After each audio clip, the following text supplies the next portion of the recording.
Delhi elections की अगर हम फिलहाल बात कर लेते हैं, व्हाट इज गोइंग रॉन्ग, क्यों नहीं हो पा रहा है? हर साल, हर 4-4 5-5 साल में इलेक्शंस हो रहे हैं, हर साल अपना कोई ना कोई तरीके का इलेक्शंस हो रहा है, बट देन प्रॉब्लम कहाँ पर आ रही है? डॉक्टर कलाम एक चीज़ कहते थे कि पॉलिटिक्स, अच्छी politics is mix of rhetorical politics, जिसको पॉलिटिकल पॉलिटिक्स बोलते थे, यानी भाषणबाजी करना, जुमलाबाजी करना, कुछ क्लेम्स करना, ऐसी चीज़ें, छीटाकशी करना, प्लस डेवलपमेंटल पॉलिटिक्स। और डॉक्टर कलाम कहते थे कि मैक्सिमम 30% ही पॉलिटिकल पॉलिटिक्स होनी चाहिए, 70% डेवलपमेंटल पॉलिटिक्स होनी चाहिए। कभी कभी ये आंकड़ा उल्टा हो जाता है, ऐसा वो कहते थे, और यही हमारी समस्या है। अगर आप सिर्फ दिल्ली चुनाव की बात करिए, आप पोस्टर देखिए क्या लगे हैं, क्या वादे हो रहे हैं, किस तरह के वादे हो रहे हैं, है ना। कोई प्रॉपर वादा ये नहीं कर रहा कि मैं हवा कैसे साफ़ कर दूंगा। दिल्ली की सबसे बड़ा जहर तो उसकी गंदी हवा है, हम उसको कैसे साफ़ करेंगे, कोई नहीं बात कर रहा।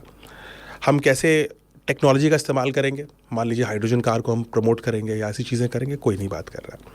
मैक्सिमम पोस्टर तीनों पार्टियों के, 3 पार्टियां हैं, कांग्रेस, बीजेपी और आम आदमी पार्टी, तीनों के पोस्टर ज़्यादातर इस पर लगे हैं। 50% पोस्टर्स इस पर हैं कि हम दिल्ली की आधी आबादी यानी महिलाओं को हम कितना रुपए पर महीना फ्री में देंगे। समस्या ये होती है कि जब आप कहते हैं कि मैं 2100 रुपये दूंगा या 2500 रुपये दूंगा, पार्टी पार्टी पे अलग अलग है, स्कीम का नाम अलग अलग है, पैसा 2100 से 2500 के बीच में है। ये पॉलिटिकल पार्टी नहीं देगी पैसे, ना ही सरकार देगी। कौन देता है पैसा? पैसा पेड़ पे तो उगता नहीं है कि पॉलिटिकल पार्टी ने उगा लिया पेड़ और उससे पैसे दे रहे हैं। किसी भी सरकार को चलाने का पैसा एक लोकतंत्र में लोग देते हैं, ये आपका और मेरा पैसा है। अगर आप टैक्स नहीं भी भरते हैं तो भी आप इनडायरेक्ट टैक्स, साबुन भी खरीदते हैं तो 2 रुपये 10 रुपये में से 1-1.5-2 रुपये तो आप देते हैं इसी फंड में। Correct. अगर आप घर भी खरीदते हैं तो स्टैम्प ड्यूटी देते हैं, अगर आप गाड़ी खरीदते हैं तो आप रोड टैक्स, जीएसटी और दुनिया भर के टैक्सेस देते हैं। हर चीज़ की एक कीमत है और इसका एक अपॉर्चुनिटी कॉस्ट बोलते हैं ना अंग्रेजी में। मैं ये नहीं करता तो मैं कुछ और कर सकता था। That is very very important.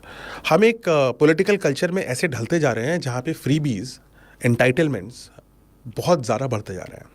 हम बहुत बड़े बड़े प्रोमिसेस कर दे रहे हैं पॉलिटिकल माइलेज को प्राप्त करने के लिए, और सब कोई कर रहा है। ये एक कल्चर बनता जा रहा है and it worries me deeply, because जहाँ हमें इन्वेस्ट करना चाहिए हम वहाँ नहीं कर पाएंगे, क्योंकि पैसा तो लिमिटेड है ना। मेरे को अगर आर्टिफिशियल इंटेलिजेंस को इंडिया में नंबर 1 पे ले जाना है, यहाँ पे जीपीयूज मेरे को लगाने हैं, यहाँ पे मेरे को डेटा सेंटर्स लगाने हैं, या यहाँ पे मुझे हाइड्रोजन कार्स लेके आनी है जिससे कि पोल्यूशन जीरो हो जाए। दिल्ली जैसे सिटीज़ में 53% pollution happens because of cars. अगर मैं हाइड्रोजन फ्यूल लगा दूं उन कार में, जो रिसर्च में चल रहा है, जिसमें अभी इंडिया कोशिश तो बहुत कर रहा है लेकिन इंजन हम नहीं बना पा रहे हैं, इंजन अभी भी यूरोप में बनेंगे।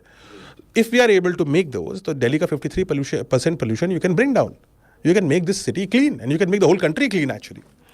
हम उस पर इन्वेस्ट नहीं कर रहे हैं, हम इन्वेस्ट कहीं और कर रहे हैं।